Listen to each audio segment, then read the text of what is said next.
Continuing coverage from the annual Milken Institute Global Conference in Beverly Hills, California. Bloomberg's Scarlett Fu caught up with Box CEO Aaron Levie and asked for his thoughts on the Trump administration, as well as the rise of automation. Take a listen.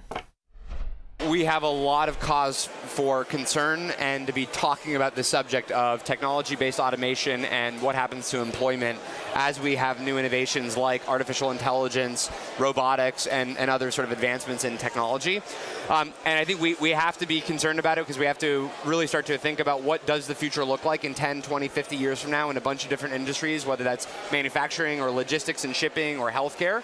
But in general, I'm personally, and I think a lot of technology companies are optimistic that in many respects we're going to create far more jobs in new industries and in new areas that we can't yet foresee than the ones that we reduce or that we replace. And the challenge is figuring out how do you transition in as smooth of a way as possible to those future jobs. Because we know of the jobs that go away, in many cases, or the jobs that are reduced, we don't always know what the future jobs look like. And so we don't know what to prepare people for in the future. And so I think in general, it's a really healthy conversation to be having this. I think that we need to probably ease away from being on sort of both sides of the pendulum, all the jobs go away, or there's going to be a massive boom in jobs, and really think through the nuances of how do we prepare our country and a lot of our industries and businesses for a long-term transition to a new kind of economy. All right, so as you look ahead, what is the most likely path of automation and machines at least taking some of the jobs in the next 2 to 3 years? I think, in the space that we're in,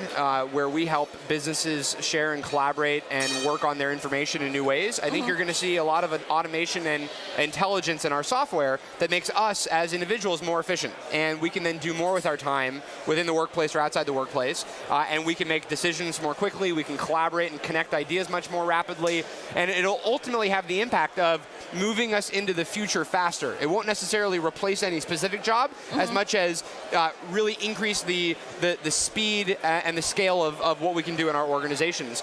Over the more medium and long run, I think you will have some discrete jobs that are made so much more efficient that you have fewer of them in the industry. Like maybe we're talking a lot about sort of the roles that go into shipping and logistics or taxi drivers.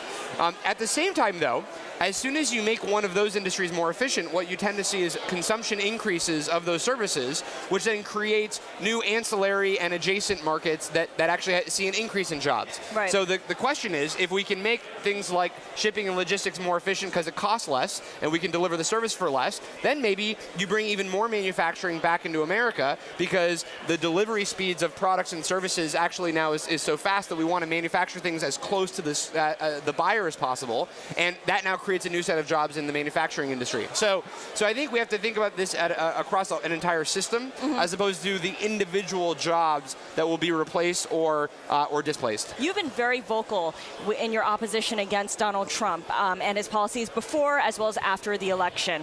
What are your biggest concerns right now about how his policies impact technology and your company specifically? Well, I think our biggest concern is really at the policy level. So we want to make sure that we have a structure of our industries and the government that works for the next 10, 20, and 50 years of our economy. And we have to recognize that economy is going to look very different than it does today or how it did 10 or 50 years ago.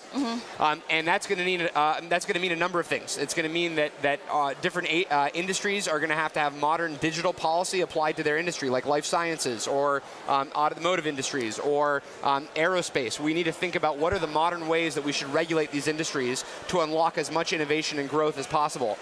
Secondarily, we have to make sure that we're actually bringing in as much talent as possible into the country that helps us build these innovative companies. And we have to make sure that we can grow as much talent from within as possible. So that's things like STEM education, that's things like job retraining programs. And then finally, we have to make sure that there's a message and a long-term roadmap of how we're going to get our country there. We need to understand the philosophy of the government and what we collectively understand that future to look like. And that's another thing from a communication standpoint that hasn't yet happened from this administration.